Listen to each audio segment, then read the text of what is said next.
հանձնաժողովներ եւ հանձնաժողովներից մեկը դա սոցիալ-տնտեսական հիմնախնդիրների հանձնաժողովն է։ Հանձնաժողովի կողմից մենք կատարել ենք ուսումնասիրություններ եւ այս ուսումնասիրությունների ընթացքում ուշադրություն ենք դարձրել նաեւ սոցիալ-տնտեսական բնագավառին, հատկապես կենսաթոշակային համակարգին։ Կենսաթոշակային համակարգը մեր երկրում կարելի խոշորագույն համակարգերից մեկն է, իր մեջ ընդգրկում է մոտավորապես 500,000-ից ավել, 501-502,000 քաղաքացի կենսաթոշակառու, եւ այստեղ խնդիրները բավականին մեծ են, մենք տեղորոշել ենք, բացել ենք համակարգը, կարելի ասել, եւ այստեղ խնդիրներ կան, որի շուրջով մենք ձեզ այսօր կներկայացնենք թվական տվյալներ, եւ կարծում եմ առաջին հարցերից մեկը նա է, թե կենսաթոշակառուները որ մասն է զբաղեցնում մեր բնակչության, առաջին, երկրորդը տարածաշրջանային տվյալներ ձեզ կտրամադրենք, երրորդը կփորձենք պատմել, հասկացնել, բարձրաբանել, թե թոշակների 5 անգամ բարձրացման միֆը իշխանական արդյոք հիմնավոր է թե չէ, խոսենք միջին ամսական թոշակների մասին, միջին ամսական աշխատավարձերի սպառողական գների ինդեքսի մասին, աղքատության մակարդակի մասին եւ թերսնվածության տարածվածության մասին, որքան եւ որտեղ ցավալի է։ Այսպես Հայաստանի Հանրապետությունում թոշակառուների քանակը 2018 թվականին եղել է մոտավորապես բնակչության ընդհանուր թվի 15.6%-ը, հիմա դա կազմում է մոտավորապես բնակչության 16.27%-ը։ Սա նշանակում է, որ մեր ազգը շարունակում է ծերանալ, իհարկե կյանքի տևողությունը ավելացել է, բայց այստեղ մի խնդիր է առաջացել, որ ամեն տարի փաստորեն տասնյակ հազարավոր մարդիկ դառնում են թոշակառու, կենսաթոշակային համակարգի հետ կապված պետության խնդիրները անընդհատ աճում եւ պետությունը պետք է երես չթեքի կենսաթոշակառուներից կենսաթոշակային համակարգում իրականացնել իրական ռեալ բարեփոխումներ եւ վերջ-վերջո բնակչության մոտավորապես 16% կազմող այդ խավի, շերտի հարցերը պետք է կարգավորեն, իրականացնեն համապարփակ թոշակային բարեփոխումներ։ Գիտեք, խնդիրը այնտեղ է, որ մեր երկրում կա տվյալներ, որոնք ամոթալի տվյալներ են։ Որն է դա։ Այսպես մենք բարձրացրել ենք նվազագույն կենսաթոշակի չափը եւ դա համատել ենք տարածաշրջանային երկրների հետ եւ Հայաստանում, եթե մենք ունենք 36,000 դրամ նվազագույն կենսաթոշակ, որը համարժեք $93 է, ապա Ադրբեջանում այդ թիվը 320 մանաթ է կամ $188, Վրաստանում դա մոտ 400 լարի է կամ $148, իսկ Թուրքիայում 16,681 լիրա է, որը կազմում է մոտավորապես $505։ Իհարկե, այս թվերը ցույց են տալի, որ մենք գտնում ենք ոչ թե ինչ-որ խայտառակ համեմատություններ ունենք, ցույց է տալի, որ Թուրքիայում եւ Հարևան Սուլթանատում 2 անգամ, 5 անգամ կենսաթոշակառուն ավելի շատ նվազագույն թոշակ է ստանում, իհարկե սա անհանդուրժելի մոտեցում է եւ այս պետական մոտեցման հետ կապված մենք խնդիրներ ունենք, որովհետեւ նայեք, այս թվերին տիրապետում են նաեւ իշխանությունները, այս վարչախումբը, բայց վարչախմբի մեջ որդեգրել է մի մոտեցում, որ կարան մանկական ստերով պարզապես խուսափել հարցից եւ հարցը տանել այլ բնագավառ։ Օրինակ, իշխանական թեզը տարածում է հիմնական որոշ ջատագովներ եւ քարոզիչների ղեկավարում է վարչախմբի ղեկավարը եւ վարչախմբի ղեկավարը անընդհատ հայտարարում է բոլոր հնարավոր հարթակները, որ թոշակները մենք 5 անգամ բարձրացրել ենք։ Իհարկե դա սուտ է, որովհետեւ գործողությունը 5 անգամ կատարված գործողությունը չի նշանակում թոշակների չափը 5 անգամ բարձրացում։ Այսինքն դրա հետ կապված ինչ է նրանք իրենք արել։ Մենք մի քիչ արագի մեջ իհարկե փորձենք ներկայացնել կատարված աշխատանքները, ուրեմն 19 թվականի հուլիսից թոշակները բարձրացրել են 10%, դա մեկ քայլ,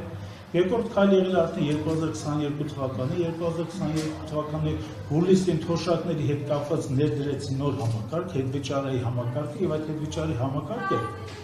մոտավորապես 5000 դրամ էր հնարավորություն տալիս, որպեսզի հետվճար իրականացվի։ Եվ երկրորդ հարցը նա է, որ 2022 թվականին 99,000 շահառուների համար, կենսաթոշակային խմբի համար իրականացվեց 3,000 դրամի ընդհանուր ավելացում թոշակը։ Դրանից հետո մոտավորապես 2023 թվականի հունիսի 29-ին բարձրացվեց նվազագույն կենսաթոշակի չափը, դա 31,600 դրամից դարձավ 36,000, եւ արդեն 2024 թվականին հաստատվեց հետվեճարի նոր համակարգ, արդեն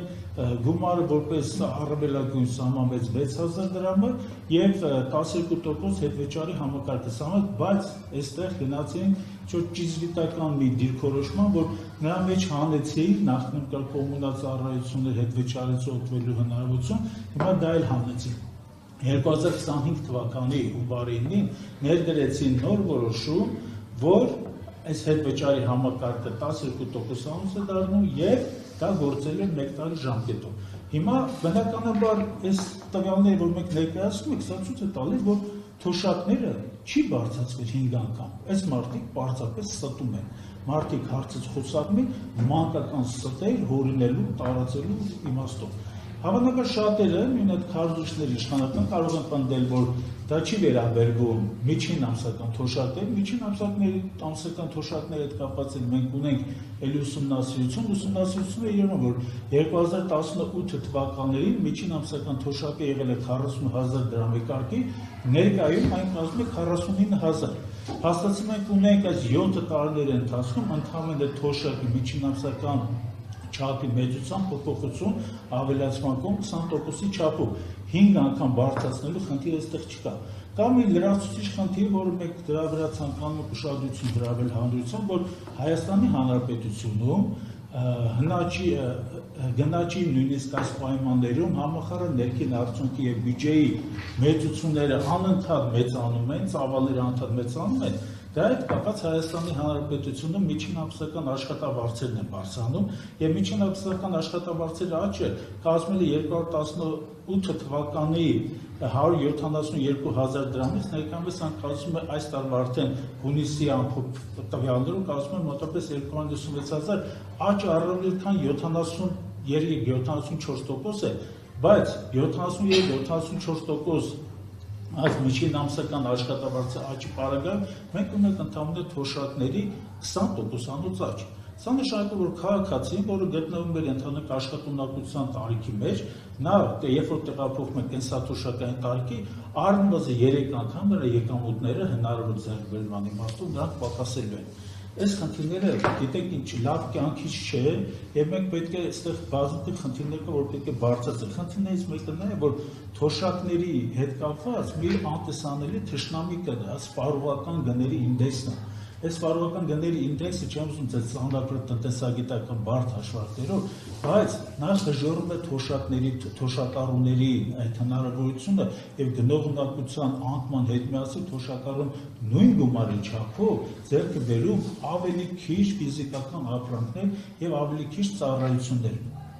Բնականաբար դրա հետ կապված աղքատության մակարդակը երկրում շարունակում է մնալ ոչ թե գոհացուցիչ, մի խայտառակ իրավիճակ է, բայց խայտառակ իրավիճակը այս նորից թվերով ձեզ ներկայացնում, եթե 2018 թվականին նա կազմում էր 26,7%, հիմա կազմում է 23,7%, այսինքն պետական բյուջեի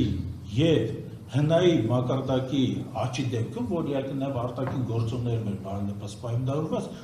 մենք ունենք աղքատության գործակցի համեմատաբար կարելի ասել անփոփոխ ցուցանիշ 3%-անոց նվազում աղքատության մակարդակի դա բավարար չէ։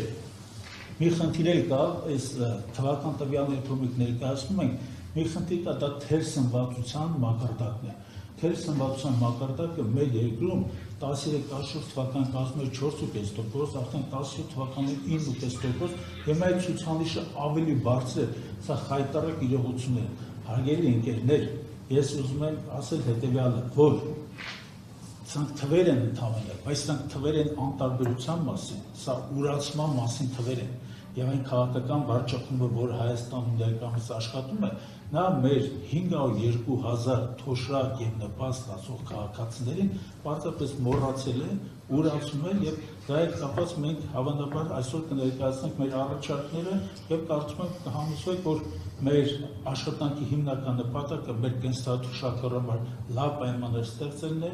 առողջությունը, որպեսզի այդ մարդիկ ունենան, որպեսզի հնարավորություն ունենան եւ որպեսզի ծառայությունները լիարժեք երկրում, որոնք կան նրանք օգտվեն դրանից օգտվեն։